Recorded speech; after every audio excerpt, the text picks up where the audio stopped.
कपड़े धोने वाली बहू। शादी के पहले से ही विभा को कपड़े धोने का बड़ा शौक था। कभी नल के नीचे तो कभी तालाब के पास।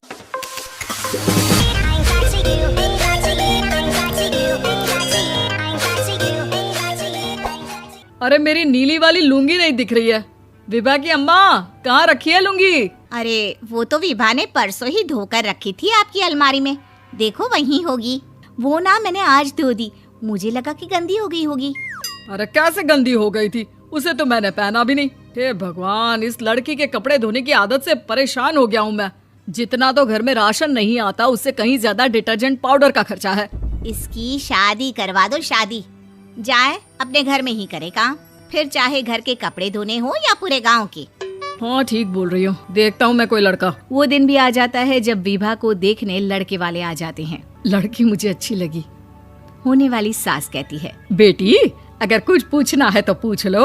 वैसे तो हमारी लड़की बहुत ही शर्मीली है, जो बोल दो वो मान लेती है, इसे क्या पूछना होगा। अरे कैसी बात कर रही हो माँ, मुझे इन लोगों के घर रहना है, सवाल तो कई है। हाँ हाँ बेटा, पूछ लो ना, क्या पूछना है। आप लोगों के घर कपड़े कौन धोता है? सास का मुंह बन जाता है। देखो, अगर तुम ये कहना चाहती हो कि तुम्हें कपड़े धोने नहीं आते तो सुन लो, कपड़े मैं ही धोती हूँ, लेकिन तुम्हारे आ जाने के बाद मैं रुमाल तक नहीं धोऊंगी। अरे चुप रहना भाग्यवान, बहू बेचारी घर आई नहीं, उसे डराना शुरू कर दिया। वो क्या है ना बिटिया, अभी तक तो ये कल्लू की माँ ही धोती थी, लेकिन अब तुम्हारे पापा तो दहेज में वॉशिंग मशीन देंगे ही। तभी विभा की माँ बोल पड़ती है, सवाल भी पूछा तो क्या। वैसे भाई साहब, मशीन की तो फिर भी कपड़े धोने की कैपेसिटी होती है। मतलब जो बिटिया दे रहे हैं ना विभा, इसे कपड़े धोने का बहुत शौक है। ये आप लोगों के क्या, आस पड़ोस गांव मोहल्ले सबके कपड़े धो दे और उफ तक ना करे। बाहर देखा नहीं आपने कितने कपड़े सूख रहे हैं? सब हमारी बिटिया ने ही तो धोए हैं। बस भी करो ना माँ, शर्म आ रही इतनी तारीफ सुनकर। और तो और एक दाग निकाल कर दिखाओ तो मान जाऊं। हाँ अच्छा, माफ करना बेटा, मैंने गलत समझा। हमें तो रिश्ता बहुत पसंद है। और ऐसे जुड़ जाता है रिश्ता कपड़े धोने का शौक रखने वाली विभा का। उसकी शादी हो जाती है कोयला फैक्ट्री में काम करने वाले कल्लू के साथ। शादी के बाद अचानक विभा चिल्लाती हुई सास के पास आती है। सासू माँ, अरे सासू माँ कहाँ है आप? ये तो धोखा है, धोखा दिया आप लोगों ने मुझे। इसे ससुर के चक्कर के बारे में पता चल गया। अरे तो उसमें तुझे क्यों धोखा मिला है? अरे नल में पानी नहीं आता, कपड़े कैसे कब धुलेंगे? अच्छा, तू पानी नहीं आ रहा उसकी बात कर रही है। तो आपने क्या सोचा? कुछ नहीं। अच्छा, तेरी माँ ने कहा था कि कपड़े धोने का शौक है तुझे, याद आया मुझे। शौक बोलकर कपड़े धोने वाले मेरे जुनून को कम ना आके सासू माँ, कपड़ा धोना मेरा गुरूर है। तभी पति भी वहाँ आ जाता है। अभी मैंने इसे सनी देओल की फिल्म दिखाई है, उसी के डायलॉग मार रही है माँ। अच्छा सुन, साफ बता रही हूँ, पानी सुबह 4 से 6 और शाम को 10 से 12 आता है, समझी? विभा टाइमिंग सुनकर हैरान हो जाती है। ये क्या भूतों का मोहल्ला है? सुबह 4 बजे उठकर कौन कपड़े धोता है? 4 बजे टंकी में पानी जाता है, फिर सारा दिन धोना ना, किसने मना किया?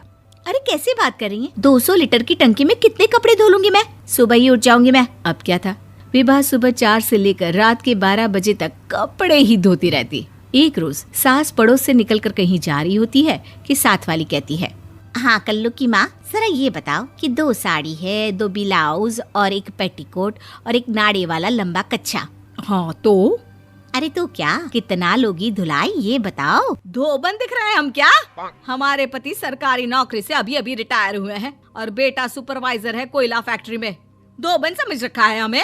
हाय रे कल्लू की अम्मा, माफ कर दो, वो तो मोहल्ले में यही सब बता रहे थे कि तुमने बहू को कपड़ा धुलवाने के काम में लगा दिया है। सास को पड़ोसन की बात सुनकर गुस्सा आ जाता है। वो घर पहुंचती है जहां घर के बाहर ही इतने सारे कपड़े सूख रहे होते हैं जितने कि किसी धोबन के घर पर। अरे ओ कल्लू की दुल्हन, बाहर निकल।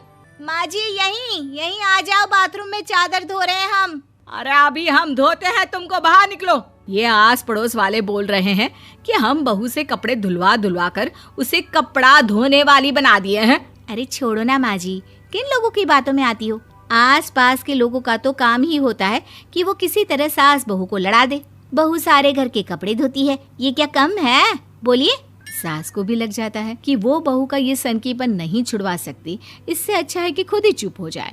एक रोज सास और बहू मंदिर जाते हैं, जहाँ सास की साड़ी वहाँ खड़ी भीख मांगने वाली से मिलती है। माँ जी क्या बात है, आपकी साड़ी उस भिखारन से कितनी मिल रही है ना? हाँ हाँ देखो तो दोनों की साड़ी मिल रही है। क्या बात है कल्लू की अम्मा, तुम खुद को तो अफसर की बीवी बताती हो और ऐसी सिंपल सी प्लेन साड़ी पहनकर घूमती हो। सिंपल और प्लेन नहीं है ये साड़ी। तो क्या सोने के धागे से फूल बने हैं?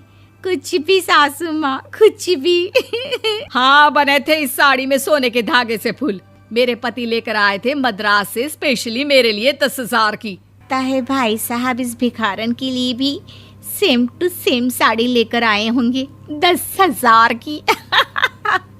सास उस वक्त तो कुछ नहीं कहती, लेकिन बहू के साथ घर आती है और अलमारी से एल्बम निकाल कर लाती है। ये साड़ी देख रही है, ये वही साड़ी है जिसे मैंने अभी पहना था।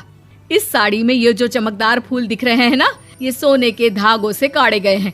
लेकिन तू लोकल वॉशिंग मशीन ब्रश से घिस घिस कर सारे फूलों को निकाल कर साड़ी प्लेन कर दी।